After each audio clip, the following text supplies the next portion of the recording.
I'm being silenced in all kinds of different ways. I'm not going to go into it now because I need to make this short. I don't know if I'll be able to post this. That's why I'm going to try and make it as short as I possibly can. But I have to try because it's something important. It keeps coming back to me that this is something important that people need to know. So I'm just going to try. It's about a torture that was done to me. It was when I was working at British Airways and I was on an airport standby. And that means that I was in a hotel room at Heathrow Airport, ready, ready, with everything ready so that if they call me, I just get up and go to the flight, whatever flight it is that they need me. And what they were doing to me, I didn't know this at the time, obviously. But what they were doing was that they were ramping up my emotions. Now, it was linked to a situation which actually they created. I may explain this situation at some point, but it's not relevant exactly to what I'm explaining here, because they can do this with any situation, okay? And what they were doing was they were ramping up the emotions to an unbearable degree. And see, I didn't know I was a targeted individual. I didn't know I was being mind controlled. I didn't know any of this, but I knew I was in pain, okay? And it was so awful. It was so awful that I was literally on my knees, sobbing and praying, okay? That's what was happening. And I was just saying, God, please, please, please make this stop. Please make it stop. And I'm just checking it's still recording, because sometimes they just cut me off completely. So I was literally begging God to make it stop. It was so awful.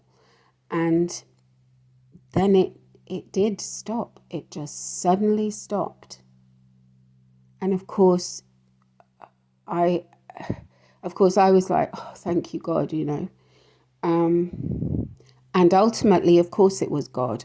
But now on reflection, now that I know what it actually was, here's what I think. I think that was a human operator. I mean, they're using these devices illegally. They're not supposed to be doing this. It's illegal. And they're torturing people. So, but these are human beings. At least some of them are human beings. And I believe that on this particular day, it was a human being, because I think that was human compassion.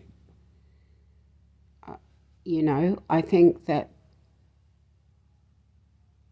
they have all, I have implants in my body. They can read my bio data, whatever it's, they know that my heart rate is going up. They know, they can hear me because they're monitoring me, and I think that was human compassion.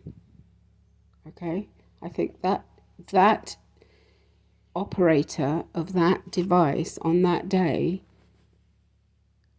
was like, oh, no way, I'm not doing this anymore, and this is something really important, because they are replacing people with AI. They are replacing the operators of this dangerous torture machinery. They're replacing it with AI. Now, if that had been AI on that day, I may not even be here, because it may have driven me to do something, I don't know, just run under a train or something, just jump off. I don't know. I don't know, but it was unbearable. I'm telling you, it was unbearable. That wasn't the only time they've done that, but that was an extreme that day. I'm going to keep this short. I don't know why, but this keeps coming back in my mind, and I just think it's important and people need to know it. And this is something very scary. If they are replacing, I mean, they shouldn't be doing it in the first place, but, AI would not have had human compassion in that moment, okay? We are not useless eaters. Our emotions and our compassion and our kindness is what makes us human, okay? And that's important. I don't know why, but this just keeps coming back to me, and I felt I had to do it. And I don't know if I'll be able to even upload this, but I hope so.